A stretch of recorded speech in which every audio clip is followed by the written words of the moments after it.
We are here for another episode of Steph's Box. Yay! Have a special guest, Tym the Comedic Ginger Griffin, producer, comedian, and sole instigator of the January 6th insurrection. Go. How do you sleep at night, Tym?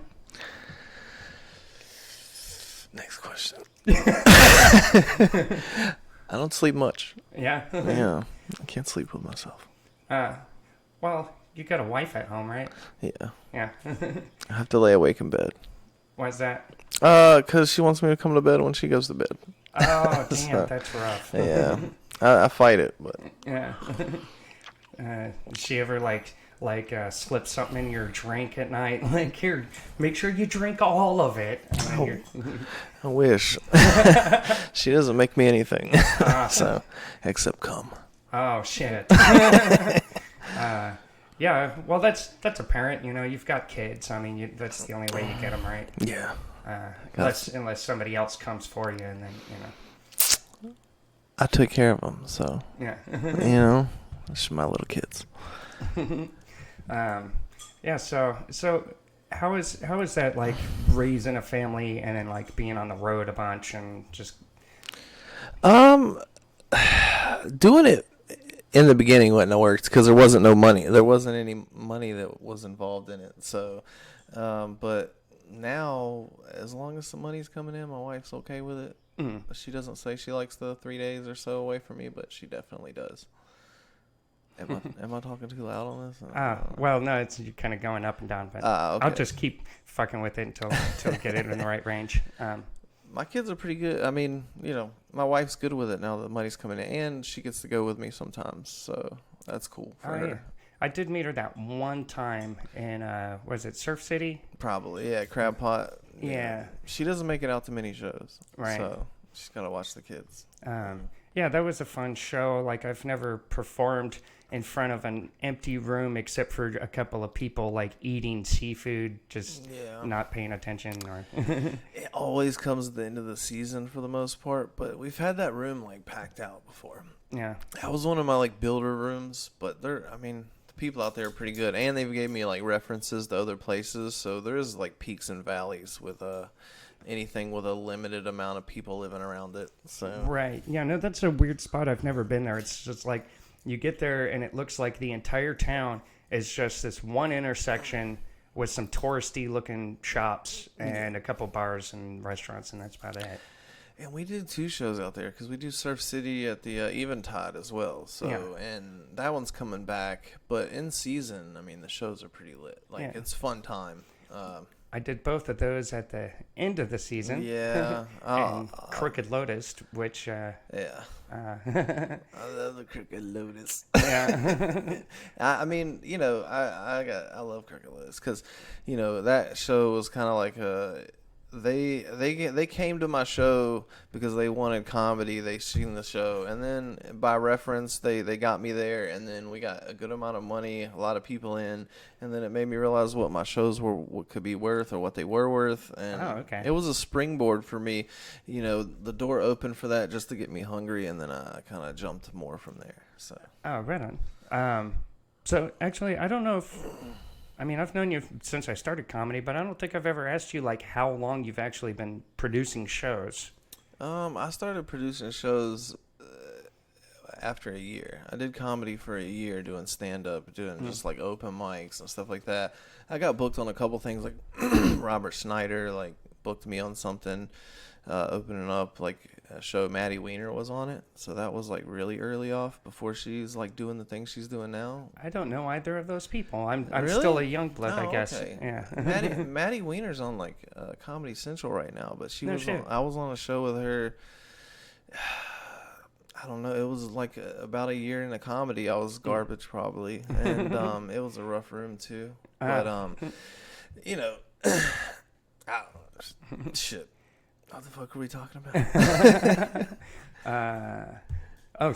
we're like 5 minutes in. You're already checking the time. That's encouraging. It's not that. It's actually a force of habit. I fucking hate it. Like my phone's sitting there, and I'm just like, I always am checking it. Yeah. Well, maybe don't sit it there. I want to see some Eventbrite notifications. Oh, through there. Waiting on a paycheck. Yeah, I am. I need that. So Maddie Weiner, she's on Comedy Central. Was she a Wilmington comedian? I don't think she's from Wilmington, no. But I'd have to look where she's from. But she was around here. This might have been, I don't know. I'd have to go back. I have the flyer still. Like my picture wasn't even on it. It was just like guest comedian Tym Griffin. Oh, like, right. At the bottom. So it didn't even get any picture or anything like that. Just like a 5-minute spot. Yeah, it was something short. I drove a good while to get like 10 minutes. So it was a couple hours for 10 minutes. But again, Maddie wasn't even like the headliner there. She was, right. It was me guest spotting and then her and then 2 other people. And then she's just been taking off since then. So, yeah. I wonder if she was like a North Carolinian and did what used to be the paradigm of, like if you want to make it, you got to go to New York or LA. Yeah. Would you say that's still the case, or do you think the pandemic's changed things and the whole Joe Rogan moving to Austin now and trying to make that into a comedy mecca has? I think people's correlation with like moving to New York and then places is there's more opportunities out there, but there's also they don't ever talk about there's more competition. Oh yeah. Around here, like I think that you can build your own. You can build it yourself. You just the easier field that trains it. Yeah, and some people are just so good. Maybe you can't go to New York, get in front of the right people, but around here, if you're based down like me, I have a family, so like I'm building it from here out instead of like going to New York or California. Like just do it from here. I'll get there like from here. Right. So we'll see. Yeah, that's funny. Whenever I tell people I moved here from LA, they're like, "Oh, that's awesome. What was that like?" And it's like, "Well, I didn't do comedy there." Yeah. It's like, I was in the entertainment biz, like music and everything. But yeah, it's a fucking Shark Tank and like just getting anybody to notice you. I mean, I was there for 17 years, and it's like just trying to. It's rolling a boulder uphill for sure. It's because there's so much out there. That's what it is. Like, but if you want to get in front of the right people quicker, maybe those are good spots, but everybody's not living under the same circumstances. So, right. Definitely. Yeah, I can't deal with the cost of living, and one of my besties is he was a comedian in New York City. Well, I think you met him when he was in town at Bottega, but he recently quit comedy because he does real estate and makes way more money that way. But he was at it. I think he said like 8 years or so, and got passed at a venue like right before COVID. Yeah. And then after things started lifting, I'm like, why don't you take that spot? And he's like, I'm done. But yeah. Some people cut it off at COVID. Like, that was the end of a lot of people's careers. Yeah, that's when mine started. Yeah. I was doing it. People shut down. We shut down for like 3 months. Like, there was some people that, they kept on shutting down, but like, we got them started. Like, as soon as I could get venues back on board with it, I was getting them in again. I was like, let's go. It's been 3 months. Like, fuck that. Yeah. I think I took a little bit longer. I started back up in August 2020. Just doing open mics at the time, but well, when you start open mics, the only way to do it. Plus you get a bunch of connections with people, like talking to them. So that's all this is built on, is connections. You know what I mean? The best comic in the world with the wrong connections is not going anywhere. Right. So you got to grease the wheels. Yeah.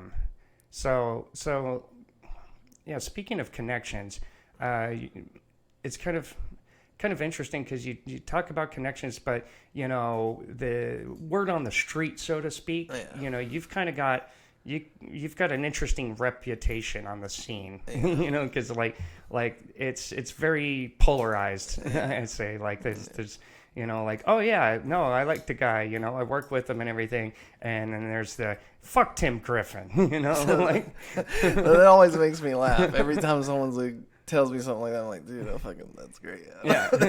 Because here's the thing, I have a reputation, right? At least there's that. Yeah. You know what I mean? And some all people, press is good press. Yeah, you know, people that like me and they've been around me, you know, they like me, and then the people that don't or have, you know, the people that have the strongest opinions about me in most cases have never actually talked to me ever. Like really? Maybe in a person-to-person conversation, the strongest opinions. Now, I'm not saying some of them aren't valid, like, because I've been a dick to people before. Right. But, you know, those people aren't like visceral hatred of me. Right.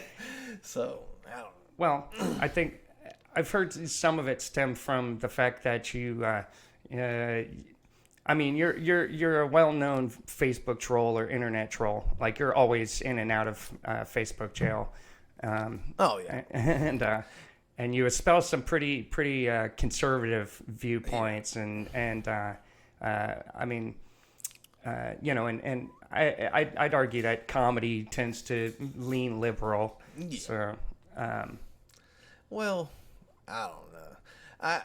My internet stuff, like people take this and say, oh, well, he trolls. Well, you really have to figure out, for one, what a troll is. One, a lot of time a troll doesn't have their picture attached to them. They don't have their name attached to them. This is a strong difference between a coward that hides behind nothing or hides behind his picture, you know, being usually an anime picture. right.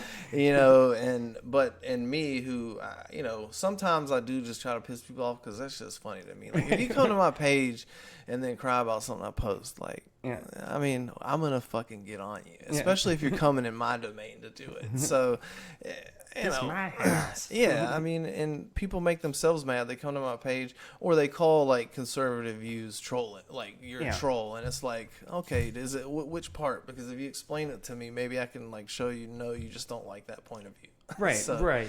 You know. Yeah, I've participated in some of the more vitriolic comment threads you've started on. That's something interesting because, you know, I mean, like, I swing very far left. Like, liberal isn't left enough for me. Yeah. And but Anarchy. yeah, burn it down, start over. But like you and I can actually have a reasonable discourse about our opposing views and shit, you know, and easily. Usually that's all it takes. I mean, I think a lot of this division is just people just drinking the Kool-Aid on whatever side they're on and just going with it regardless. That's the difference between people that are about business and art. Like, too, you know, if you can't disagree with somebody on something and still get along with them, I mean, that's always a red flag. Like, yeah. I mean, we could disagree, and we just, if we really can't agree, if we don't want to talk about it, we don't have to talk about it. Like, yeah, of course. I mean, and if we do talk about it, as long as we walk away, like, you know, respectfully, that, you know, okay, well, we just still disagree, then that's what it is. But some people are like, no, I don't fuck with him. Yeah. Like, yeah. It's like, okay. Yeah. I don't have to talk to you again. Yeah. Or it's funny, I've heard people say that, refer to you as a misogynist. Yeah. And it's like, I don't know. I've met your wife, and, you know, like I've heard how you talk about your kids, and, like, you know, and they confuse your stage persona and the jokes that you make. And that's a good one. Like, I love that you mentioned that, because people have called me that before, and I'm like, if all you've ever heard is my stand-up, I can see why you think that. Yeah. Like, and that's a fair. Like, I don't ever argue it. It's like, okay, like, I get it. But if you know me personally, it's like, dude, like, come on now. Like, right. You know, so it's all about who knows me and who doesn't. Yeah. You know what I mean? So I make jokes, but I'm making jokes. Like, plus you got to pick and choose. Like, you either believe my stand-up is all real, or you don't believe it's real. You can't nitpick and say, like, oh, he really thinks like that, but then, like, you know, he thinks this way, but that's not how he really views it. It's like, you got to take it all the way across the board. Don't be bullshit. Yeah. Yeah, it's like the Dave Chappelle being transphobic type bullshit, you know? Yeah. And, yeah, I've worked with two people bigger name comedians that know him personally, and yeah, but said the same thing. Like, no, he doesn't have a hateful bone in his body. It's just, but I mean, if somebody heard my stand up and judged me, like assumed that my personality was like that, then they would be assuming that I'm some drug crazed Satan worshipping pedophile, and done their research. And and I mean, only a couple of those things are true. I'm not going to tell you which ones. This is where we need like a sponsored ad brought to you in part by. Brought to you in part by Adrenochrome. Looking for that rush? Looking to add a couple of years onto your life? Adrenochrome. Only sold in the basement of a pizzeria. I don't know what to do with my hands. Oh. You can fidget, you can... You seen what is it? Ricky Bobby, you've seen that before, right? Oh. Talladega? Yeah. I don't know what to do with these things. Just put them down. Yeah, but like my hands are just down here. It's like I should be doing something. Wow. I'm used to smoking or being on my phone, so my hands are always moving, like all the time. Or are you part Italian? Maybe. Who knows?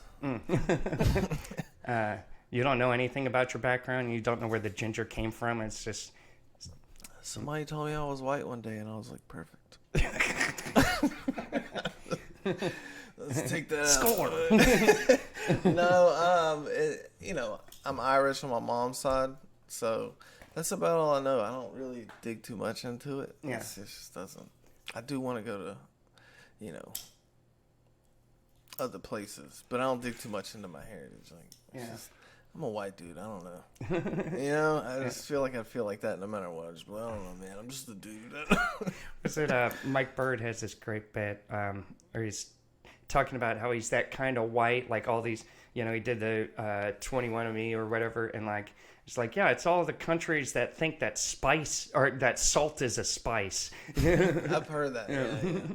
Salt is a spice, isn't it? Or well, like spicy, or salt is spicy.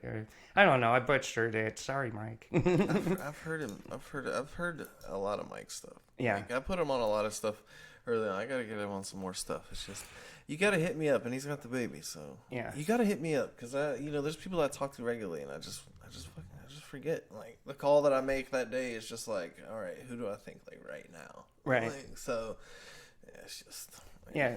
That's how a lot of producers seem to be, and at first, my inclination is like, well, I don't want to seem like desperate, like I don't want to be bugging people all the time for shows, and like my boyfriend Mark, like he'd like to do more, but he just refuses to like ask because he feels like it's rude or something, or desperate, and it's like. Every time I've asked somebody if they have a spot, they always say the same thing, like, "Oh yeah, I just remind me." Like there's so many comics, I forget who's who, and it's just. Well, I can tell you, normally I see a lot of producers. They have like a starter room. I want to get closer on the mic a little. Yeah, they have like a starter room. It's like they have like a starter room, and they'll put you in that one at the very least. But you have to ask. It's the same thing with like comedy clubs. They're not like gonna come beat down your door to like come to comedy. You know what I mean? Like you either have to have a direct contact with them, or you need to send them your information and like availability like regularly, right? Because they're just always on the move. So yeah, maybe your availability didn't even match the first time, so they didn't even message you back. But right. I don't know. You got to keep messaging people because I forget about people sometimes. Like because once my rotation ends, like that comic's the farthest away from doing another show again, and sometimes I'm like, oh shit, that's right. Like I can get them back on something. So right. You just got to keep hitting them up. Plus, I've got like 10 people I don't know like regularly that are messaging me, and they have videos that I need to watch, and they're like, "Did you watch it?" And I'm like, "I haven't gotten to it. Like I have so many things to watch right now." Right. So if you already know them, you need to just hit them up regularly and be like, "Hey, what do you got?" Like at least once a month, but even more than that. Like so. pound their door down. I mean, and if you're watching their schedule too, like if you see things opening up and you ask like, hey, I see you got some shows going on. If they're further away, they may have all their immediate schedule booked, but there might be spots on like a month or 2 months away. So Right. that's the thing too. Somebody asks to do a show and it's like, I'm already booked 3 months out. So it's like, by the time I get you on, it'll be a couple months. So, Right. But. Yeah, it's crazy. I tried to start booking at the beginning of the year because I know how quick everybody's schedules fills up, and it was like, oh well, I'm already booked through spring. I don't have anything till like summer, and I was like, damn, need to start that shit early. That's the best way to stay ahead of it, because if you get like a 2-month schedule and it's full, whatever it'll be, and then you're like, okay, cool, I got work, and then you stop making calls, then that 2 months will run out, and you'll be like, oh shit, like I have nothing booked for the next 2 months, and then you're grinding and trying to like push it in. It's just it's best to have a schedule this furthest off as you can. I mean, those are days filled. You know, you don't have to worry about that are 3 months down the line. You get a couple of those, and it's like, hey, that schedule is starting to fill up. Well, yeah, that's how I'm doing the podcast. Like, just I think I'm already almost 2 months ahead. Like, so probably a good thing that I don't really talk about topical shit so much. Oh yeah, because it'll be out by the time you. Yeah. Like, I mean, we could talk about the Ukrainian invasion that just started, but then, might be over by then. Yeah. By the time it comes out, the nukes are already going to be flying, and You think that'll happen? I wonder what's up with that, but we'll see. Well, here's something. I was actually talking with my therapist about it because we talk about all kinds of shit, so there was an aide, that one of Trump's aides that was in the room when Putin was at the White House talking with him, and she came forth saying that during that meeting, Putin was trying to be intimidating, and Trump just didn't understand that there was murder in front of him, and like Putin was saying things like, yeah, well, Russia, we have hypersonic missiles, and Trump was like, oh yeah, we're America. That's cool. Yeah, we're gonna have them too. And it's like, and I'll have to look it up. Yeah, it's like, yeah, dude, that wasn't a. I mean, it was a dick waving contest, but it was one with the threat of giving you AIDS. That was, dude. Trump's very entertaining. Like, he's an entertaining guy to watch. Yeah. Plus, I think he always thinks he's ahead of everything. So like.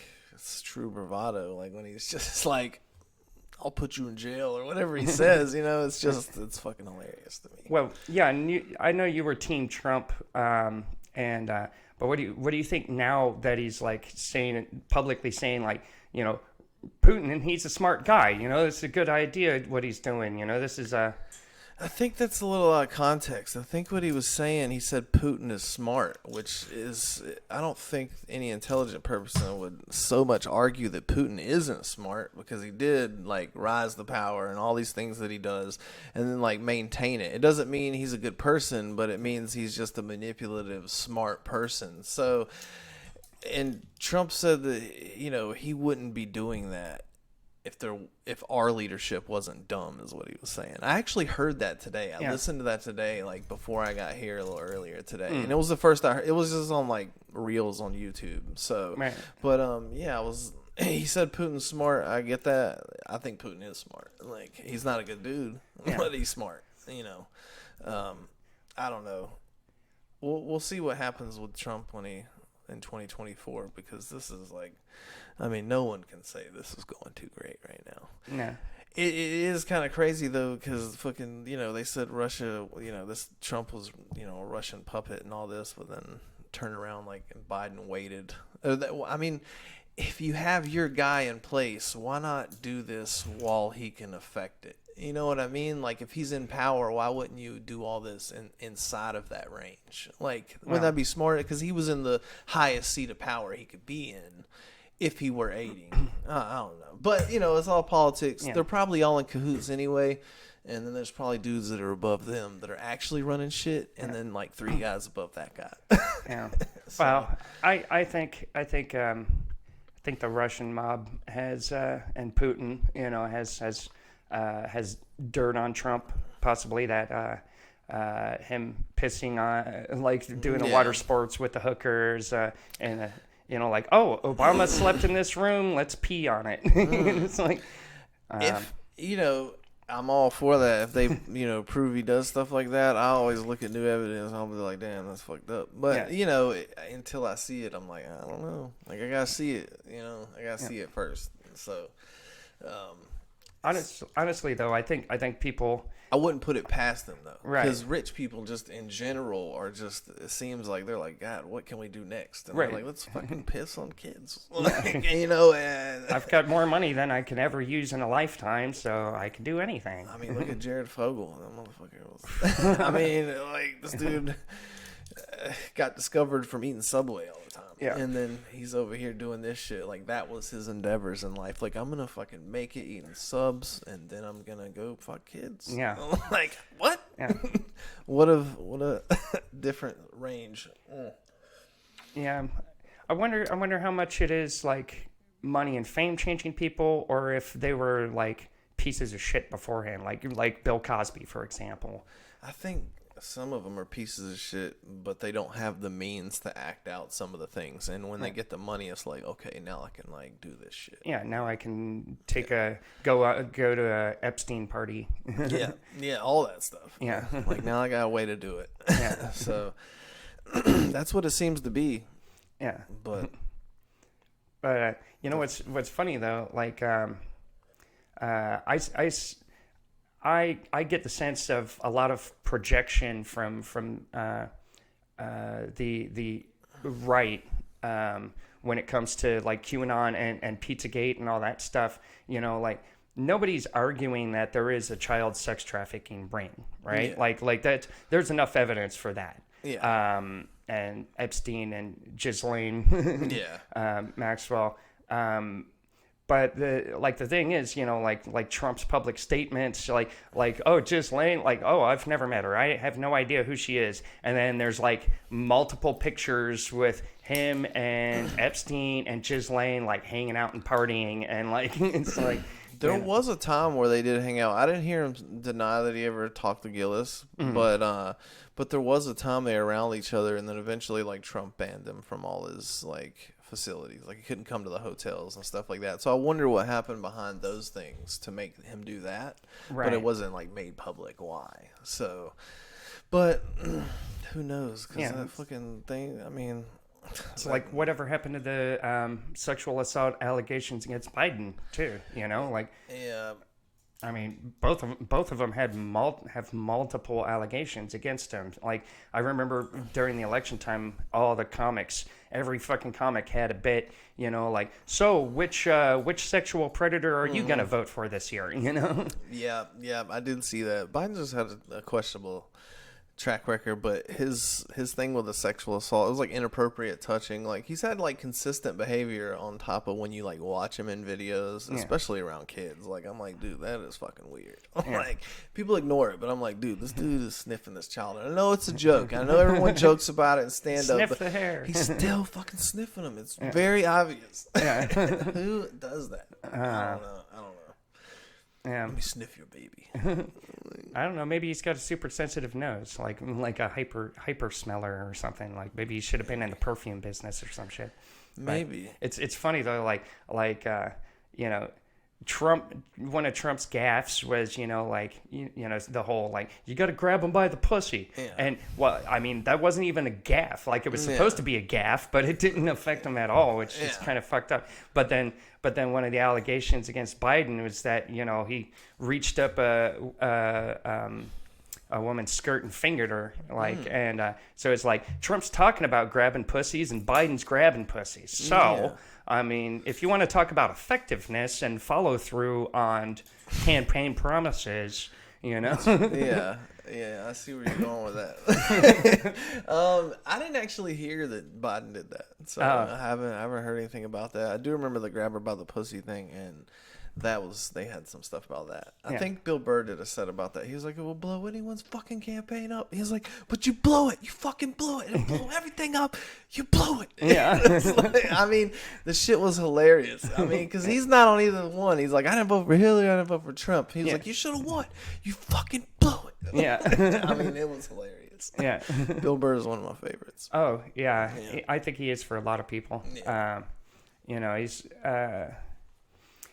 yeah, it's kind of interesting. I've been noticing, like, there's a lot more, like, bigger name comedians coming up that have this style of more like riff on stage or write on stage, and a real focus on like the casual narrative storytelling type. It's like Bert Kreischer, for example. Like, I mean, it's like he doesn't. It almost seems like he doesn't have jokes. He's just good at telling funny stories, and I like him. But you don't hear a whole lot of set up punch one-liner type comics out there making it these days. I see that too. I know what you're talking about but it's funny, the comedy clubs don't respect that shit either. Like, because if you send like submissions, and I've talked to older comics, and they say like you want a set within like 24 and a half minutes to 25 minutes. He was like, they want to see you put the mic down, pick it up and put it down inside that certain time. And like they always, if you send a video in, a request to a comedy club, they always say, what's your polished material? And it's like, dude, like, we're not in an amphitheater. Like, there's not 400 people in this room, and I can't like get in touch with the people in the back row in the balcony. Like, this is a club that is a bar. It's right here. But not even just comedy clubs, but just regular bars. And it's like, you're able to have this personal relationship type stand-up comedy when it's under these settings. So for you to like watch a video where I make the crowd laugh and a lot of it is crowd work, and it's like, well, you can't recreate that here. And it's like, I fucking can. I'll just do it with this crowd. Like in another way.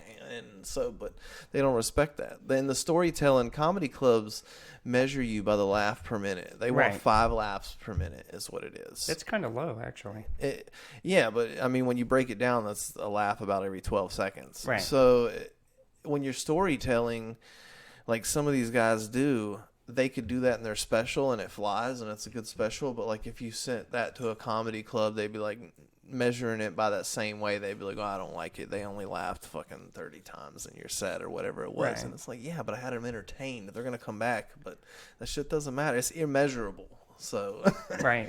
There's that qualifying information that's not quantitative, and I know, that's a good way to put it. Yeah, it's hard. The laughs per minute, they just want a way to measure it, and that's what it is. And it's just like, you can't do it that way. People like Brian Granger, like they do the same things. Like I kind of grew up doing comedy around him, so even though I looked at people that were on TV, he was a dude I grew up with while I did comedy. So I took kind of some of that style that he did. Like I liked it, like where he works the crowd and then gets it into his joke. And I do the similar things where I'm making a crowd joke that's going to lead into a joke that I've written. Well, I think that's the oh, son of a bitch. Hold on. My bad. Fucking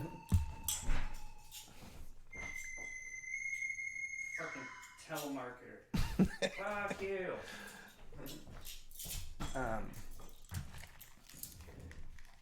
Shit. I'll probably leave that in anyways, just because it's kind of a running thing now that I always forget to turn my ringer off. I don't have mine off either. I don't. I got 2 notifications. I just got a fucking dopamine jolt, dude. That's so sad. I'm fucking with you. The internet has us all by the short curlies. Yeah. It sucks because I don't want to participate in social media anymore, but at the same time, it's like I can't abandon this way to like make a platform or make money. It's like, fuck, I'm stuck here. You stuck me in this shit. Right.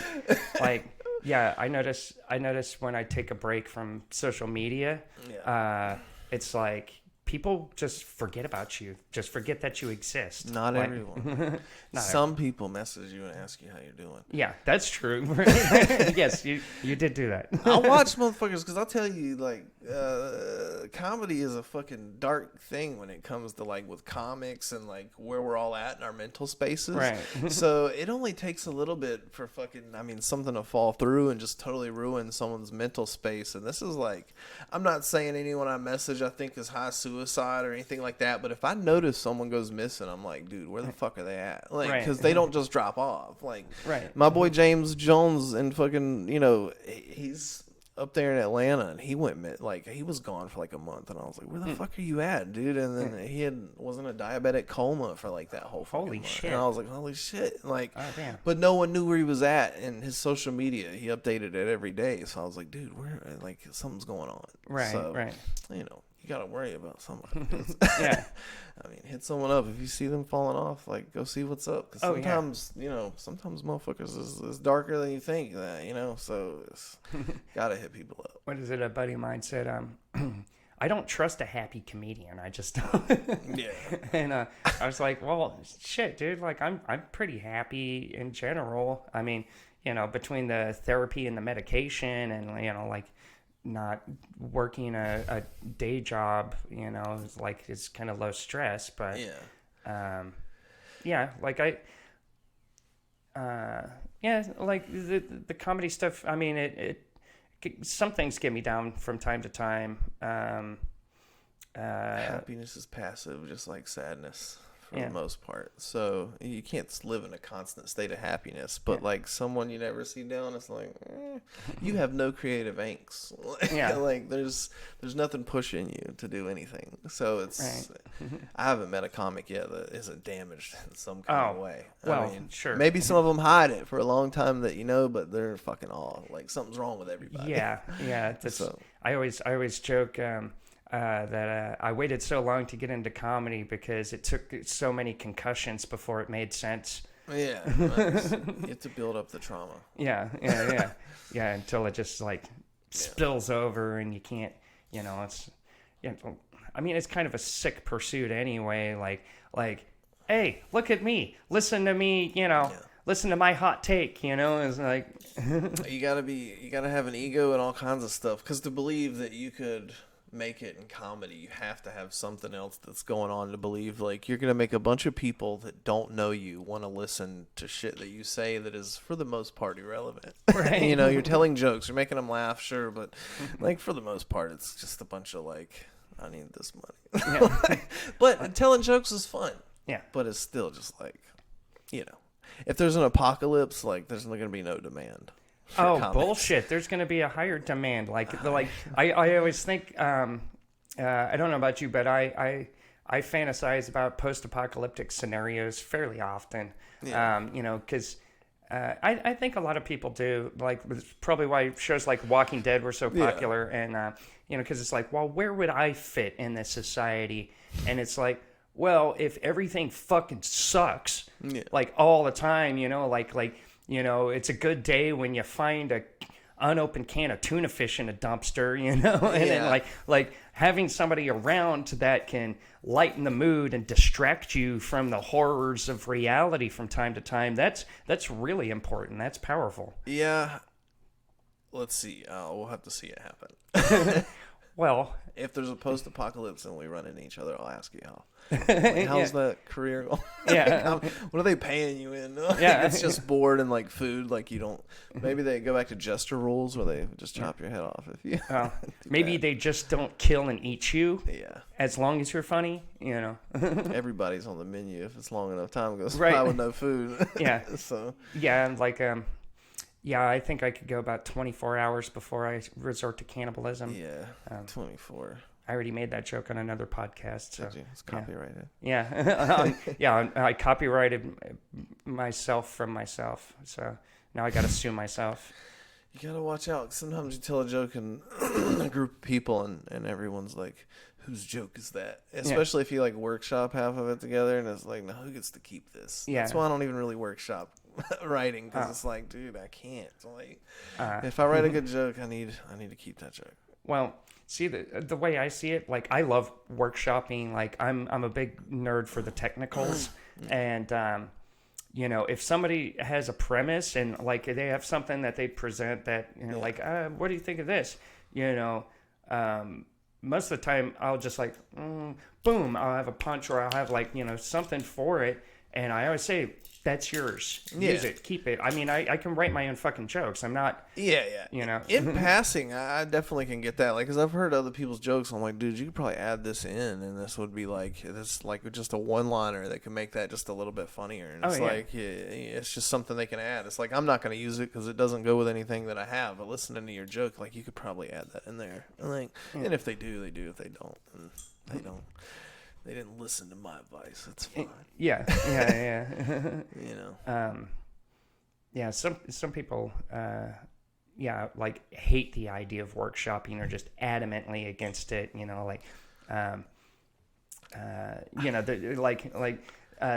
comics that like, hey, can I run a joke by you? And I'm like, fuck no.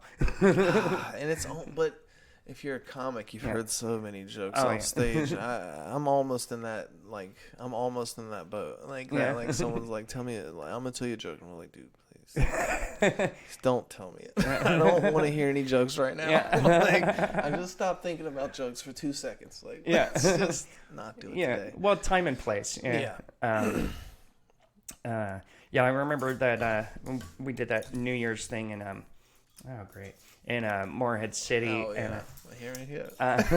And we were walking around after closing. We were all drunk, and I'm like, I found out you'd never heard of Emo Phillips, and I was like, are you shitting me? Oh my God, he's the granddaddy of alt comedy, And I was like, wait, here, check this. And you're like, no, I don't want to hear any Emo Phillips. I don't want to hear any jokes. I'm like, okay, fair enough. And then we're just talking, and then I'd slip in a joke when it was like relevant to the conversation. You're like, that's a fucking joke. I knew it was coming. I was like, this is a joke coming.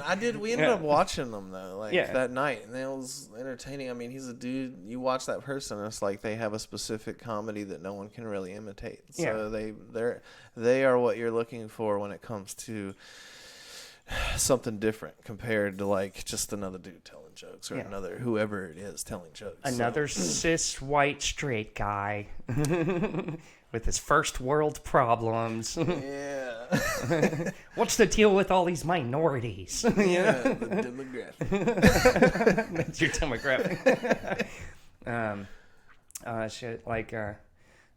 Your demographics, like the people who voted for Marjorie Taylor Greene. Marjorie? Yeah. She's something else. Yeah. I've heard she goes off the rails a little bit. So. A little bit. I don't listen to her, but I've heard like the worthy stuff that people share where they're like, here, listen to this because like she's crazy. And some of it's not so crazy, but it's not provable, some of the things she says, and it's like don't put yourself out on a limb. You know what I mean? she claimed that Jewish space lasers caused the California wildfires. See, I never heard that. But, yeah. I mean, it'd be crazy if it did. But yeah, right? I mean, it's not likely, but there's that little smidgen, there's that little... Maybe. If there was, only what if? Only because everything's probable. Like they say, in a long enough timeline. But at the same time, it's like, dude, that's crazy. Yeah, like. But if she did prove it, I'd be like, I'll never doubt you again. right. She'd tell me to believe in Scientology, and I'd be like, yes, she's right. All praise Xenu. Yeah, that is some crazy shit. Oh yeah. But they got they're building the platform for it now. Watch in 1,000 years, or if we're around that long, or 500 years, when it's not like, like that, and they move it, like then you have something where religion is just like, where'd it come from? And it's like that kind of information's lost. And it's, So who was this L. Ron Hubbard? Well, he was a grifter who lived on a yacht in international waters so he could get away with all kinds of shit. He made weird-ass jazz music, and he was a shitty sci-fi writer who started a religion. Scientology and Tom Cruise run like hand in hand. Yeah. Like now when I think Tom Cruise, I think Scientology because of him. So that dude's fucking nuts. Like, no shit. I watched him in movies all his career, and then when I started to see this crazy shit he was doing, and then Scientology, I was like, dude, you are fucking nuts. Oh yeah. Like, and he kept it so well hidden. And if you told him he was nuts, he would tell you that he's not. Like, right. And that's how nuts he is. Yeah, like, yeah. You're what's it called? You're a something person. You're a they have a word for that. Scientology, like it's a way of dismissing people that like argue with them. Fuck. Which is just another way of saying to avoid any discourse where you have to you have to prove your beliefs or any of those things. That's just another. They do that in a lot of different fields. Yeah, yeah, no, that's like the whole idea of like the argument between atheism and Christianity specifically. You know, like atheists are like, well, you can't prove a negative, right? Like we don't have a belief system, like, you know, like we're not like well, that's what religion is. It's just like a faith or belief, like, because it's something that can't really be proved, like if someone were to just tell you to prove it. So that's what it's based in. I like how the Satanic Temple does religion. I've seen them doing that and like making this little like wave, like that they should have equal respect. Well, basically, you know, First Amendment. Yeah. Based on the way that this said, it's like you can't really tell one person or the other, you know, if it's not legitimate. I mean, you both sound ridiculous trying to prove points to me, so it's I get it. Well, the thing with the Satanic Temple, and this is a big misconception, they don't believe in the devil. They don't believe in Satan. They're not Satan worshipers, right? They just use the moniker as a juxtaposition to Christianity, right? Because if you look around, like Jews aren't trying to teach Judaism in schools, right? The you know, Muslims or Mormons, you know, they're not. I mean, they might homeschool or whatever, but maybe here in America. But if you go if you go where those religions are like from. Then there's more people pushing it inside of those areas. But Christianity, being as big as it is more polarizing. But I think that they still do it. It's very similar. I don't know about Christianity being taught in school. I think they have like, I don't know how to explain that because I wasn't taught about Christianity in school. Well, because legally, maybe, you're not supposed to because of the Establishment Clause, the separation between church and state.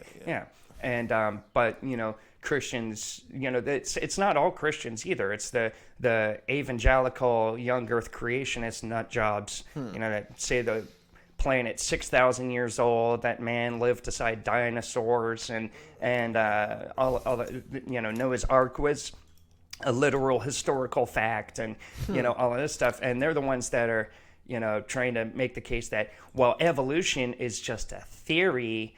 Why are you teaching that? And, you know, creationism is the truth, and you're not. They should have equal time. But, you know, that's gross misunderstanding of the word theory as it pertains to science. You know, like the biggest door religion has is that ultimately, whether you believe in evolution or not, like it keeps going back to like, where's the thing before that? Right. But still, even with a God, you'd have to say, where's the thing before that? Like turtles all the way down. So it's like there's never an answer. It's unless we're all living in a simulation, which would explain everything. Right. You know what I mean? Like it'd have everything you want. I've been looking into that. Like I'm not saying I believe it, but that's a pretty interesting theory with the simulations and stuff like that. I mean, Elon Musk says that just by the numbers, the probability is that we live in a simulation. Exactly. I mean, Rick and Morty did an episode about this too, but it was like it was about a battery. But it was the same thing. Yeah, like, I love that episode. I mean, that one was funny, and if you've seen both things, like where they talk about being in a simulation, there's always an underlying message in something that Rick and Morty's doing. So, well, I don't know. I binged watched the latest season recently. I didn't like the newest season. No, me neither. It was there was like nothing there. It was like just these like 2-dimensional gags that they just kind of push down your throat, like the whole Aquaman parody thing. I hated that. Yeah, no, me too. It was obnoxious. That's exactly what I thought when I watched it too. I was like, Jesus, this is fucking. I was like, this episode, I'm gonna watch it, but I was like, this is bad.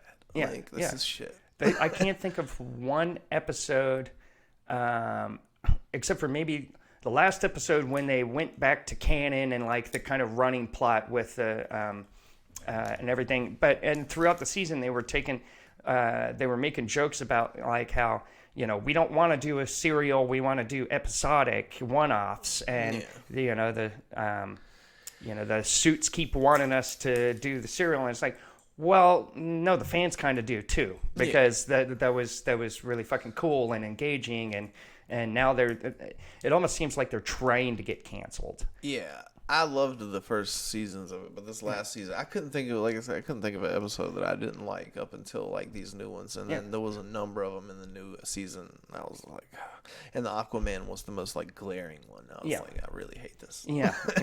So people love it. Some people liked it, but there was a lot of criticism. I try not to be over critical about it, because there's people online just shitting on it. It's just like, dude, come on, like it's bad, but it's still, why don't you go make your own cartoon and shut the fuck up? Exactly. It's like, still in the scheme of things, like, you couldn't even reproduce this piece of shit season that they made. Right. Like, and that's what this is. Yeah. So there was still a couple things that made me laugh, and I still finished it, and I don't give up on it or anything. Yeah. They blew me out of the water with the first couple seasons, so it was like I expected it at some point to do something like this. Yeah, everything has its time, and I mean, coming up with TV show ideas and like plot ideas on a regular basis is a challenge. Yeah. It's like The Simpsons. It's like, well, they've already done fucking everything. Like, being in a space where you got to create things, I have much more respect for any creation, because it's just like, dude, I know even right here, like, this isn't doing the same thing like when you're doing comedy is making TV shows, but it's like, dude, it took a lot to like get that and all the things to line up to make it and put it in front of people. Like, oh yeah, it took a lot of creation, even if I don't like it, right, per se. So, but what is it? Even Dawson's Creek. I've never seen an episode of Dawson's Creek. Oh man, I've heard of it and I just never watched it. That's not the one that was shot here. What was the one that was One Tree Hill? Yeah. Right. That's the one. Have not seen an episode of that. That's the one I was thinking of, because my grandmother, she worked in the biz for more than half her life, right? And she was Burt Reynolds' personal assistant for 17 years, and she produced some of his shows and movies and stuff. But she's good friends with one of the creators, or I think the executive producer, somebody like that on One Tree Hill. And I was in high school at the time, and she was like, well, you're such a talented writer, you should write a spec script for the show, because I'm friends with the producer and, can get it read, maybe turned into an episode. And I'm like, oh, cool. That'd be awesome. Like writing for TV. I'd love to do that. And she's like, well, watch one of the episodes so you can get an idea and write off that. And I'm like, okay. And then I watch it. I couldn't even make it 10 minutes into an episode. I was like, this is supposed to be representative of like high school life. Like, this is total bullshit. Like, this is it's obviously written by middle-aged people that don't have any clue what high school is. Yeah. Now, especially. Yeah. Well, I have no idea what high school's like now. I don't either. Yeah. I went to high school in the 90s, Yeah. Well, I didn't go in the 90s, no, but I'm a little younger than you. Yeah, right. So, but One Tree Hill, never seen an episode of it. They had the girl that was on One Tree Hill. I remember seeing that on the poster. Dead Crow had her there, so she told some jokes for a weekend, like Friday, Saturday. Oh. Yeah, I can't remember what her name was. It was a blonde chick, but I don't know how many blonde chicks there was on One Tree Hill. It was one of the main characters. I just don't remember her name. And she did comedy. That's interesting. Yeah. You could probably like Google like One Tree Hill and Dead Crow comedy, and it will probably come up at the same time. Yeah. Probably. It's a couple years ago. Usually the progression is like comedian and then maybe acting, right? There's a lot of comics that want to be actors, but then there's comics that want to be writers, and there's comics that just love comedy and don't give a shit about anything else. And I wanted to do stand up, but I eventually want to like lead into something like what Kevin Hart has, like how he gets in, movies and shit like that. I want to do that, but that's far off. I want to do the comedy you got to first. have a personality for that first, Tim. Yeah, we'll see. I'm developing one every day. Right? So, it's work in progress. but I would love to do that, but I don't know. That's far off down the line. But it can also help you with comedy. If you get into a movie, it can help you, like, people know you to do that. Right. So it's funny. You, like, look back and, like, they'll have, like, some big dude now, and then they'll be like, remember, like, in, like, 1992? And it's just a dude, like, standing by the wall in the movie. And it's like, dude, that dude came up from the wall guy to, a lead spot. Like, good for him. Living the dream. I did a little bit of acting in LA. It's a lot of fun. I'm actually shooting a little skit on Tuesday, like an internet skit. Nice. A comedian asked if I wanted to star in it. I'm like, oh, okay, yeah, whatever. That's awesome. Like, I would like those kind of things are cool too, but it's hard to get everybody in line to do something like that. That's the thing, especially when there's not a paycheck involved. When you're starting off and you're just wanting to do like little shorts and like exactly like starting an improv troupe or comedy troupe or whatever. I mean, yeah, like I've been in bands for almost 30 years and just trying to get like 5 people in the same place at the same time on a regular schedule is... Especially if you're trying to brainstorm something or they don't have the vision for it. It's like, let's all get together and do this video. And then it's like, nobody wants to do it. And it's just like, dude, like, do y'all want to do stuff or do we just want to stand around? Like, it's just like, let's get some shit fucking on pay. Let's get some videos together. Let's make something. But again, no paycheck involved. Like, and it's like, dude, no one's getting paid. Like, I don't get paid. No one's getting paid. Well, not at first. That's the thing. Like, with any creative pursuit, like, you got to work at it. It's got to be a labor of love first and foremost. And once you're good at it and people notice, that's when the money starts coming. The goal can't be the money. Like you get the money through the goal of being the best at comedy or whatever you're trying to do. And that comes afterwards. So hopefully. Yeah. My goal is to not eat shit on stage as often as possible. Especially when you're getting paid. Yeah. Oh yeah. Open mics aren't so bad. But. Well, yeah, it's kind of you kind of have to eat shit at an open mic. Yeah. But yeah, I've never bombed at a paid show, but I did get booed off stage. I don't know if you saw that video, but I don't think I've bombed a paid show. I've bombed at a competition for sure. Oh, really? Yeah. What was that? It was like story time. Carolina Comedy Club. Like I went out there and I did a set the night before that like murdered. Like it was so good. And then I tried to take that same set to Carolina Comedy Club. I got the light like early as shit. It was like right when I first started comedy. It was like holy shit. Was like, that where was that at? It was at the Carolina Comedy Club. I think that they closed down. I think is that in Myrtle Beach? South Carolina. South Carolina. So I drove out there to do that competition and just ate shit, and it was just the worst experience ever. Getting lighted, no laughs at all. Like it was just the worst thing. And I had 2 hours to like sit back and just like, just the whole trip. Just God, that was sucked. Yeah, 2 hours to think about it and never came back. Yeah. But no, I did come back. I came back a couple of years later. I made it to the next round and then I lost. Oh, a little bit of redemption. A little bit, but I felt good about, going out and doing better the second time. Because some of the competitions I've done really good at. It's still not advanced. Like, it's just... How many competitions have you done?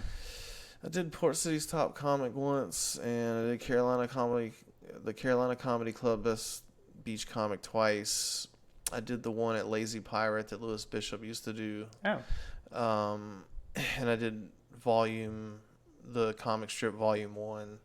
I won that one, and then I tried to come back and do it again, and I lost in the first round on the second time. But man, the way they had it set up the second time, it was shit. Like I went, and then they had a 15-minute intermission, and then the other comic did their time, and it was like the only person that was from the time I started my set to the time the next guy finally got done with him. Like it was 45 minutes ago. Like, I was just like, I got up there, and no one remembered it. I was like, Like, thanks. Like, Yeah. Can we just run these? Why not an intermission after we both go up and vote? Like, Yeah. and why intermission between? Yeah. Yeah. No, that is interesting. Like, yeah, like I've only done the one competition, the Port City Comedy Jam, and yeah, I was thinking that too. You know, because that one, it was audience applause. You know, determines the winner, and by the time I went on, I was towards the end. I wasn't the last comic, but I was yeah, past the midway point, and I was thinking about it after I did my set. I was like, I barely even remember what the first comic did, and so yeah, that does seem kind of unfair. No one wants to go first. Yeah, I right. mean, you're the most forgettable. People have their sheets. Going last is like the best kind of spot to be in. Yeah. Like maybe not even last. Like if there's 6 comics, maybe being like number 4, because now you're just so far along that they're starting to decide who they liked out of the first ones, and like you're up, and then there's 2 more comics. They don't wait till the very end to decide. Like they have their paper a lot of the time before that. So. Right. But you'll find out winning competitions means shit. Like it doesn't. It means Really? nothing. It means nothing at all. You're like, oh man, I won a competition, and then it's just like, damn, that didn't mean shit. Like, Well, doesn't do anything. what is it? I'm signed up for a international competition this year. That's been around since like 1988. The right competition. Yeah, this is So You Think You're Funny. Okay. And yeah, the first round is on Zoom, which I'm not too thrilled about because I haven't done any of those shows before, and it sounds. You just get no feedback, so it's, But I mean, I've done open room before, and you know, like Mark was telling me, you know, that's one of your superpowers, you know, with your autism, is that it doesn't matter if there's people there or not. You can deliver your act exactly the same every time, and it's like, but anyways, like if I get through that first round, then I gotta figure out how to get to Edinburgh, Scotland. Scotland? Yeah. Okay. That's the second round. Well, I mean, you try to get there, but yeah, I see what you mean, because there's no payoff, like as far as like restitution if you go and then lose or anything, right? So you're betting on yourself. That's the way all the tournaments are, though. Like you're betting on yourself. When I went to the tournament in Charlotte, I spent like my last $40 in gas, like, and I had no plan on how to get back if I lost. Oh damn! Like I had no plan at all. I was like, I got this $40. I'm gonna drive to Charlotte. And I was like, and then I'm not gonna have gas money if I don't win. And I was like, maybe I can call somebody and get $20, $40 to get back. But it's like, maybe not. Yeah, maybe not. But so it worked out. Might have to go turn some tricks under the overpass. It worked out. I was glad, and they gave me cash, which isn't really consistent with a lot of like competitions. You'll get a check or whatever. So I was like, and it was a weekend, so I didn't even think about that when I went. I could have won and still been fucked. Oh right. So I pay someone with a promise, like I'm gonna cash this on Friday or on Monday and call you back. Talk about motivation. Yeah, I definitely wanted to win. Yeah, literally hungry. Yeah, and they gave me gift cards too, so that was great. Like they had like a gift card to like local pizza places and stuff, so I wasn't gonna be back for a while, so I just went and did all that shit afterwards. $250 in cash, and then Damn, I nice. did lose my fucking Ray-Bans there though, so that sucks. I left them on the table and fucking walked outside and got in my car. I went around the block while I was realizing I left them. When I parked there, walked back in, and they were fucking gone. Like that quick. It was fucking 2 minutes and they were gone. And I was like, how much did you spend on those?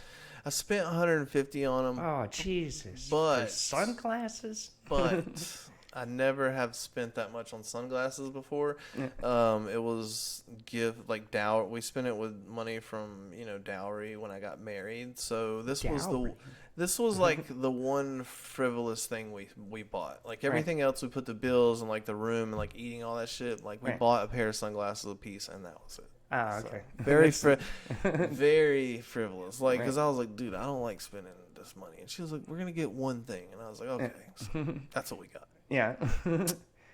I was more mad about losing them for that reason than I was about anything else. Like they could have been $15. I would still been like, man. These look like you got those at, like a toy store for $1. I know, don't they? But they're Oakleys. These are Oakleys. No shit. But this is the style of glasses I like that are. It's very similar to this, or like boxed, but I couldn't find the same Ray-Bans that I lost. So this was just the next thing. Those are kind of 80s style. I like them because they're ridiculous. Like sunglasses are ridiculous, I think. Yeah. So it's just, I don't know. My favorite pair, the ones I had out there, like fuck it. The big Jackie O.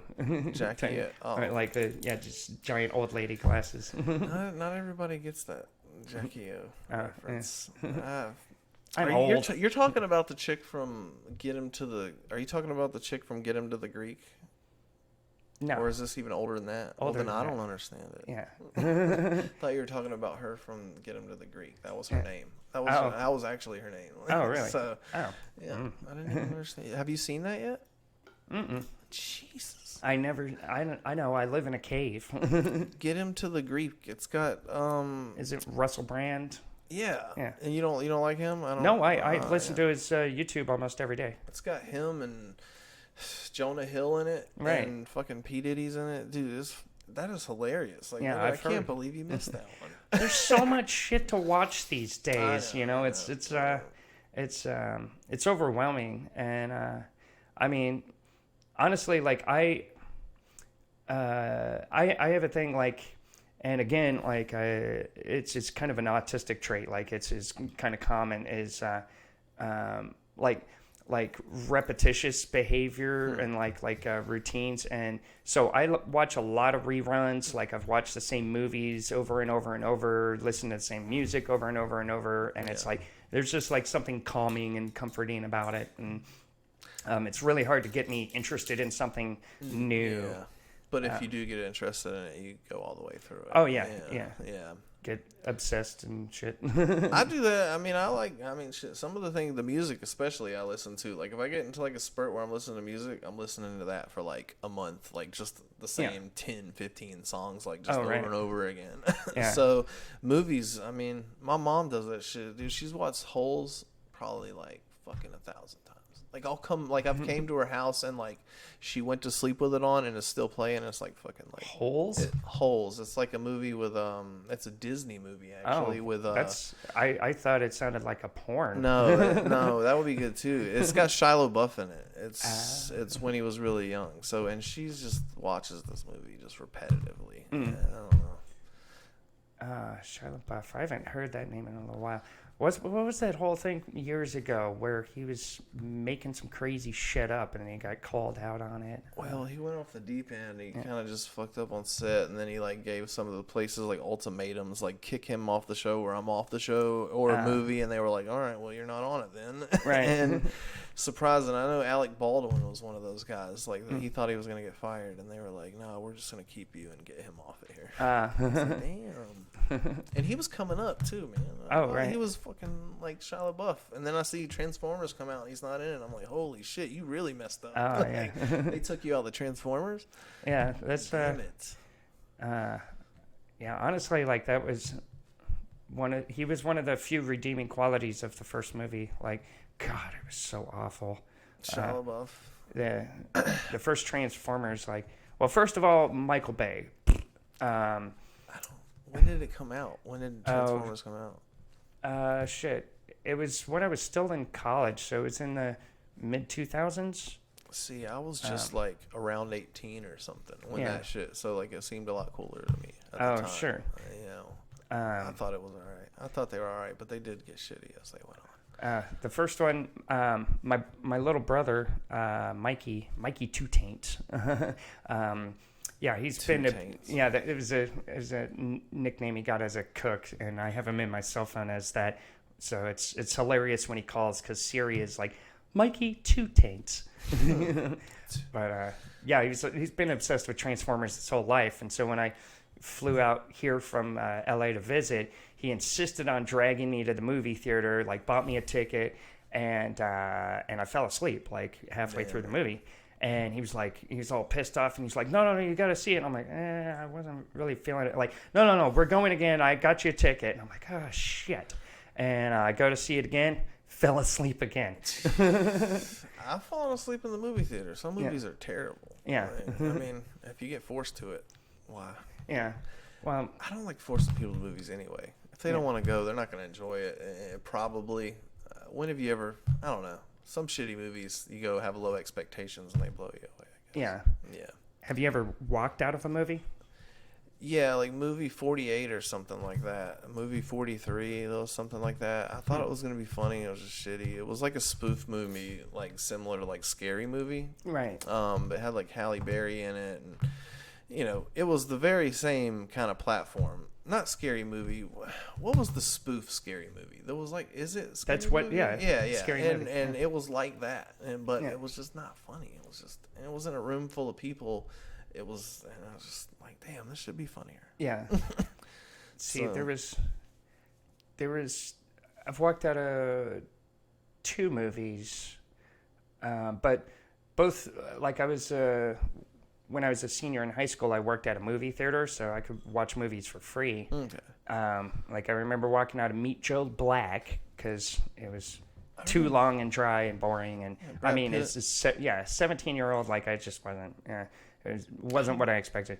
And the other one I walked out of, and I've had people like kind of like what the fuck, like House Guest with Sinbad and Phil Hartman. I know Sinbad. I haven't seen that. House Guest?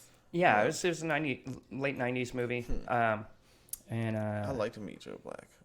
I think we have different movie tastes. Well, I mean, I as an adult, I probably would like it too. I'd give it another shot, you know, because that was over 20 years ago. So, well, I like everybody in it. That's more the thing. I just like Brad Anthony Pitt. Hopkins was in it. Yeah, that was, you know, Anthony Hopkins, Brad Pitt. I'm like, I don't like these people. So that's really the only reason why I watched it. You know, now that I think back to it, I do remember liking it, but my girlfriend at the time didn't. So you know, you follow the pussy, right? I'm surprised she stayed awake then. I try to watch movies with my wife, and she just falls asleep. Yeah. So, I mean, we go lay down. It's like, let's put all this effort. It takes us longer to figure out what we're going to watch, and then she's awake like 15 minutes. I'm like, right. You know, I put on something I want to watch, and she's like, I don't want to watch this. I'm like, in 15 minutes, it won't fucking matter. Yeah. So let me go ahead and put it on. But the same thing with movies. She'll get tired of movies. She's not a movie buff. She's like the least movie person I've ever met. Oh, like, wow. I tell her a bunch of movies, and she's like, I've never heard of that. And I'm like, geez, I gotta put you on, like, and show you all these things. But she's a couple years younger than me. She's 27. I wonder if exposure to the internet, like at like formidable years, you know, because you know it's such a weird generation gap that never existed before, because you know, like I didn't have regular internet access until I was 20 years old. Yeah. Right. So I had all that life before, you know, where technology was more this auxiliary thing. But, you know, kids like, you know, toddlers using phones and tablets and everything is, you know, like we didn't scroll anything when we were kids. Like, it was just, you were playing, like, maybe there was a TV, like, internet was, like, a new thing. Like, I remember getting, like, AOL and having, like, that dial-up shit. Like, it was new. Like, kids don't know anything about that. Yeah. So. But I wonder how much it does affect, like, attention span. I mean, I know there's been, like, studies and shit like that, and, you know, there's plenty of people that say, like, oh, yeah, well, the attention span is smaller and smaller and smaller, like, shorter and shorter. You know, I mean, like, look at TikTok or... well, they're governing people to do that, too. If you're watching, like, TikTok and these videos, like, your attention is for that 30 seconds that you're watching it. So if they're not grabbing your attention for longer, like, you're almost being trained to have a lower attention span. So, you know, which is why they're able to move the goalpost when they talk about things in the media or anything that they talk about. And they're like, we're worried about this today. And then 2 days later, it's like, we're worried about that. And you don't hear anything about that shit again. Yeah. No, it's right.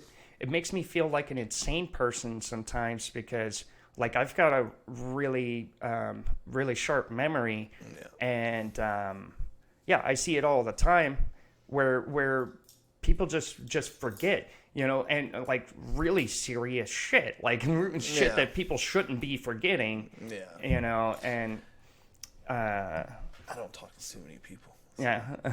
I do the stage and I stay away from like the majority of people because right.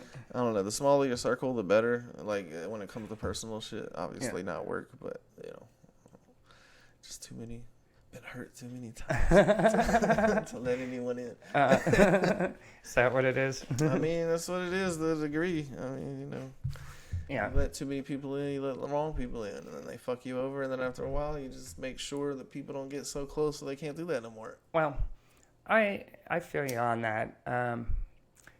But at the same time, you gotta learn how to manage it. Yeah, You can't just let no one in. Right. But at the same, don't let just everyone. Like my wife's quick to forgive people and shit, and she's like, "You just cut people off and do this." I'm like, no.